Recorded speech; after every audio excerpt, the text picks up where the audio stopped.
Hi, I did my presentation on Franklin Delano Roosevelt. My name is Laura Tucker. Franklin Roosevelt was born January 30th, 1882 in New York and died April 12th, 1945 in Georgia. He was one of our greatest presidents and one of our only presidents that served for more than 2 terms. Some of his biggest accomplishments were leading the country through the Great Depression and World War II. And he greatly expanded the powers of the federal government by creating the New Deal. Roosevelt lived in luxury as a child. His parents were James and Sarah Roosevelt, and he was homeschooled until he was 14, then going to the Groton School and entering Harvard University for college. He then married Eleanor Roosevelt on March 17, 1905. Eleanor Roosevelt was extremely active in charity work for the poor people of New York, making Roosevelt more involved with the poor people too. After years of marriage, Roosevelt ended up cheating on Eleanor with his secretary, Lucy Mercer. But Eleanor and Roosevelt stayed together. When Franklin Roosevelt went on vacation, he got sick with polio and was in critical condition for a very long time, almost becoming paralyzed. During this time, Eleanor did almost everything for Roosevelt, like visiting the poor, helping him with food, clothes, and money. Once Roosevelt was elected governor in 1928, he really focused on a tax relief for farmers and cheaper public utilities for consumers. During his second term of governance, the Great Depression began to get worse. Roosevelt tried to mobilize the state of government to provide relief and aid in economic recovery. He did this by convincing the Republican-dominated legislature to establish the Temporary Emergency Relief Administration. This was one of the first biggest adjustments that Roosevelt made to try and help all of these struggling people. After Roosevelt finished his 2 governing terms, he decided to run for president. During his nominations, it was said President Roosevelt had an aggressive approach to the economic problems of his state, along with his overwhelming electoral vote in 1930. In 1932, Roosevelt created the New Deal. He said, I pledge myself to a new deal for the American people.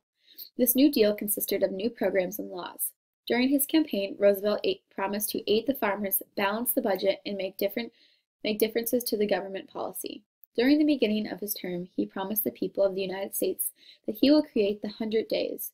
The 100 Days were the first phase of the New Deals, to show the people of America how he was going to make changes fast and quick.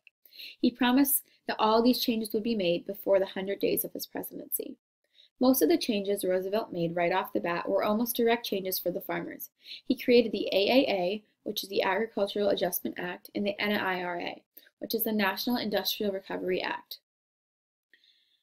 After the first New Deal in the 100 days, there wasn't a huge amount of change that everyone was hoping for. The New Deal only produced a limited degree of recovery and returned the economy back to having a balanced budget. Roosevelt then went on to create the second New Deal. Roosevelt's decisions during his second New Deal still have a lasting impression on our society today. After Roosevelt stabilized the United States, he then wanted to focus on foreign policy. He wanted to lower the trade barriers between the U.S. and the other countries because he knew how important trade was for the U.S.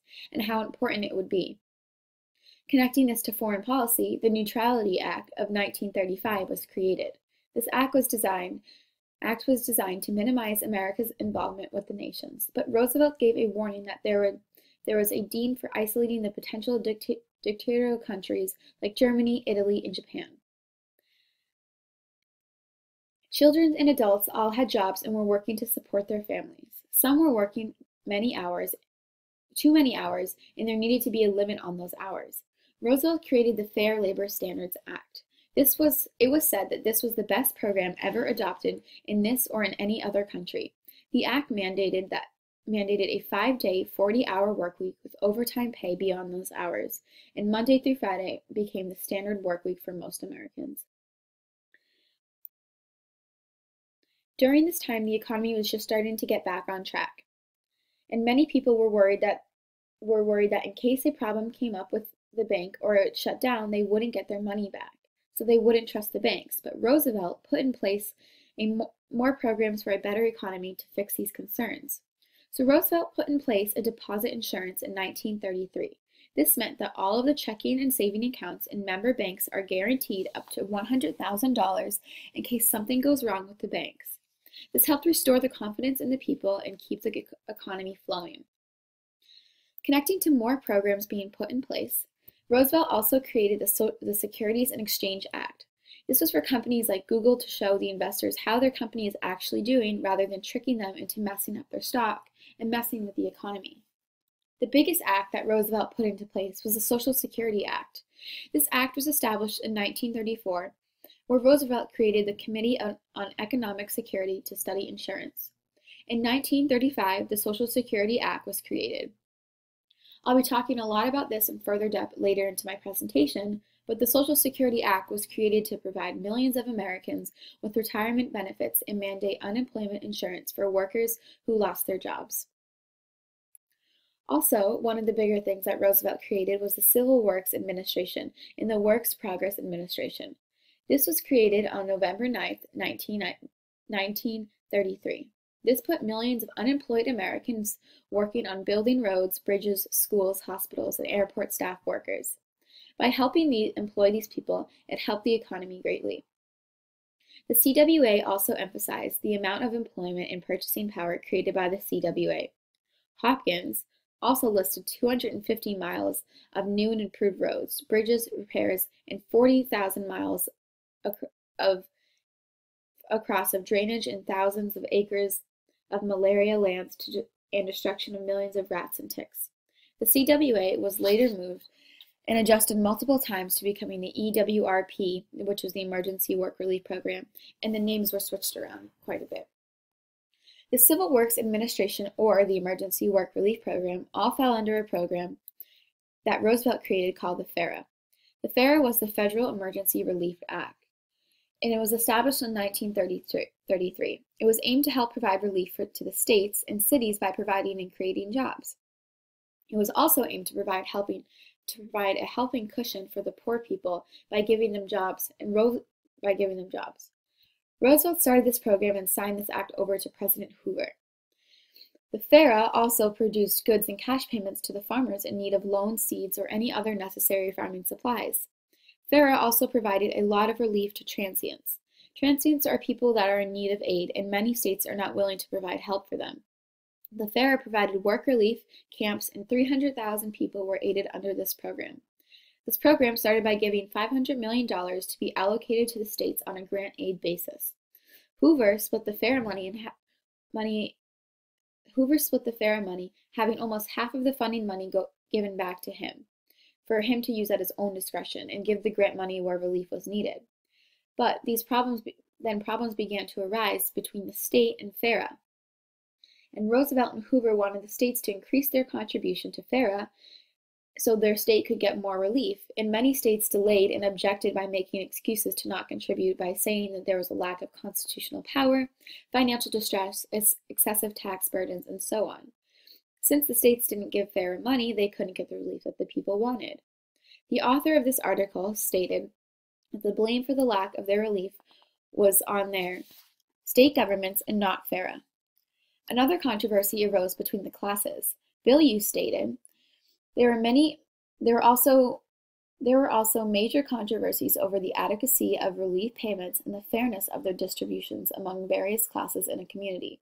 This meant that the people believed that there was a problem with the distribution of payments between the high, middle, and lower classes, and the race and ethnicity of people. The reasoning behind this controversy was because the states and communities discriminated against some classes of the unemployed, notably the non-whites and foreign-born. To help the people, Hopkins fought against those arguments over the efficiency and honesty of the state, and local administrators wanted to make it fair to give the money to the people who actually needed it. In 1935, many people could say this was the year of change.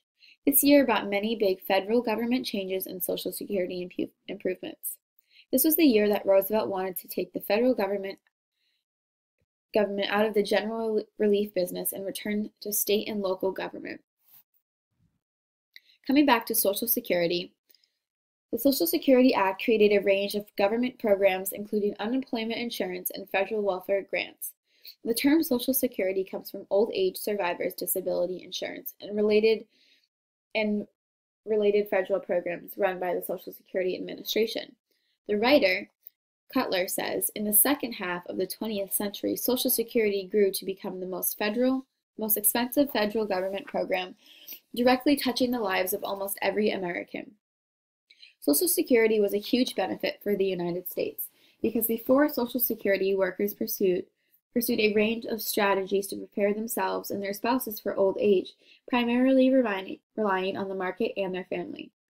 People were retiring early, and studies it showed that children's wages provided one-third of total income in households headed by those 60 and over. Roosevelt made pensions a part of this program. Pensions are a regular payment someone earns after retirement. Before pensions, many elderly people lived in poverty, especially widows and those who had low earnings before reaching an old age. Elderly would try to go and live with their family, although if they didn't have their family, they'd have to go to a poorhouse. But being in a poorhouse meant a lot of public embarrassment at this time. In Germany, the Chancellor Otto Bismarck adopted the first modern Social Security insurance plan, where workers were taxed to provide money for an old age fund. Many other countries ended up following in these footsteps. The first federal old age pension bill was introduced into the U.S. government in 1909. The Theodore Roosevelt Progressive Party made old age insurance part of its platform in 1912, but very little progress was made to this old age insurance because of the Great Depression. Once the Great Depression started, it caused massive unemployment and forced many employers to cancel their pension promises and wiped off the savings account of older people. Since all of these problems were coming up, more and more state government were providing relief payments to the elderly, but most thought that it was insufficient for this purpose. So this is where all of those relief payments began kicking in to help these people that were in need. So at around this time, old age insurance and old age assistance and old age insurance were two different things. Old age assistance was a joint federal-state venture with the federal government matching state funds on a one-to-one basis, allowing the state to establish their own eligibility and benefit levels. Old age insurance began to tax workers and promise benefits when they reached age 65 and were tied to the amount of taxes they had paid. This lap between payments and promised benefits made it hard for future legislation to repeal the Social Security system. Old age insurance replaced the old assistant, and President Roosevelt said, "We put those contributions there so as to give the contributors a legal, moral, and political right to collect their pensions. With those taxes in there, no damn politician can ever scrap my Social Security program."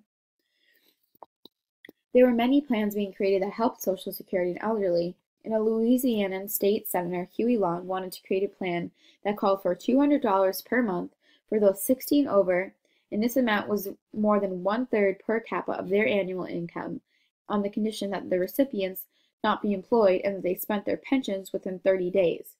Although this plan didn't end up working, it gives a good example of how others began to try and create programs for Social Security, rather than the Share Our Wealth plan that the CES recommended, and Congress adopted a plan that gave a much more modest, immediate aid to the elderly through the Old Age Assistance Program and created a more permanent system.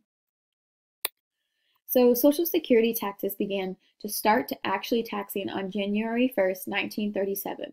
And this is where the workers began paying Social Security taxes and acquiring credits toward old age benefits.